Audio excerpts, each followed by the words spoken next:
ఇప్పుడే జీ5 app download చేయండి. చూడండి మీ ఫేవరెట్ టీవీ షోస్ ఎప్పుడైనా ఎక్కడైనా. నేను బావగారికి విషయం పెట్టడం ఏంటి? అసలు ఏం మాట్లాడుతున్నారు? మీరల్లా నా చెల్లెల మీద అబండాలు వేయకండి. ఆపు అమ్మ మీ డ్రామాలో. చెల్లెలేమో విషం పెట్టి మా బాలని కింద పడేలా చేసేసింది. నువ్వేమో ఆ విషానికి విరుగుడిచ్చి ఏదో మా బాలాకు ఉపయోగం చేసినట్టు పెద్ద బిల్డప్ ఇస్తున్నావు.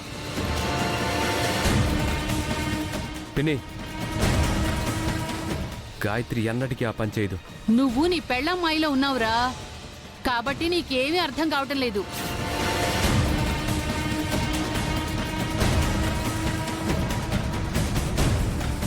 అత్తయ్య కావాలనే బాలప్రసాదం కింద పడేలా చేసుకుని వెళ్ళి ఇంకొక ప్రసాదం తెచ్చినప్పుడే విషం కలుపుకుని తీసుకొచ్చింది ఈ గాయత్రి.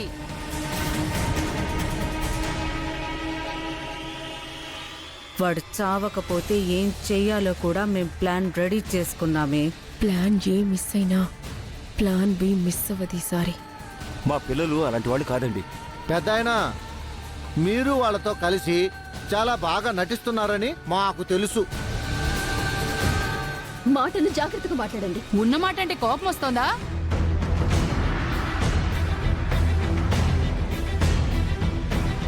నాగభూషణం, మనం ఒకసారి గాయత్రిని తప్పుపట్టి చాలా పెద్ద తప్పు చేశామని తర్వాత తెలిసింది. ఇప్పుడు మళ్ళీ తనను తప్పుపడుతూ మీరు మళ్ళీ తప్పు చేస్తున్నారేమో అనిపిస్తుంది.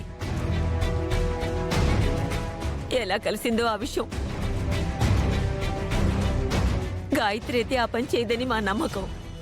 అత్తయ్య గారు ఒక్క నిమిషం ఆగండి. నా చెల్లెళ్ళు తప్పు చేసే మనిషి కాదండి. మీరు ఏ సాక్ష్యం లేకుండా అలా నిందలు వేస్తే ఎలా? మా గాయత్రికి కొంచెం కోపం ఎక్కువ, కానీ ప్రాణాలు తీసేంత కోపం తనకు లేదు. అమ్మా, ఈ విషయం ఎక్కడితో వదిలేసి అన్నయ్యని లోపలికి తీసుకెళ్ళండి. ఇదిగో, ఇది గాయత్రి రాసే డైరీ బావుగారు. ఒకసారి ఆ డైరీ తీసి ఈ మధ్యం రాసిన పేజీలు చదవండి.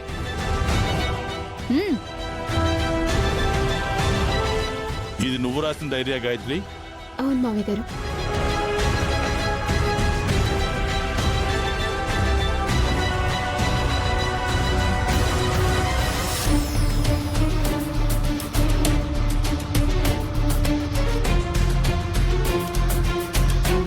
ఈ ఇంటి వారసుడు వంశోద్ధారకుడు బాలాగారని అంటున్నారు. మరి నా భర్త పరిస్థితి ఏంటి?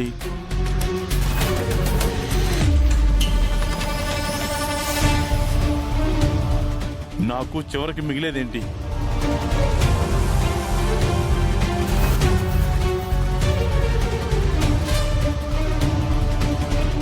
ఒకవేళ బాలాగారే లేకపోతే నా భర్త ఈ ఇంటికి వారసుడు, ఆస్తి, బిజినెస్ అన్ని మావే.